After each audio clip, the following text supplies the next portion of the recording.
మీరు చూడండి, లోకంలో కొడుక్కి ఇష్టమైంది వండుతుంది అమ్మ, పెడుతుంది.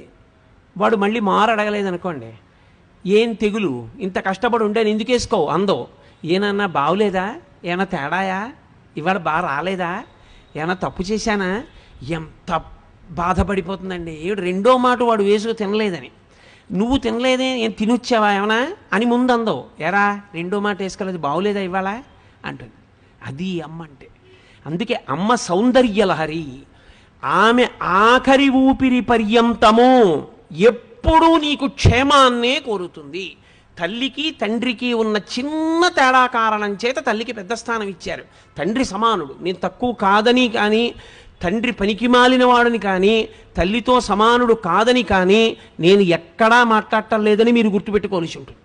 కానీ తల్లి తండ్రి కన్నా గొప్పది అన్న విషయం చెప్పడానికి నేను కించిత్ వెనకాడను, వేదము నమ్మాను కాబట్టి.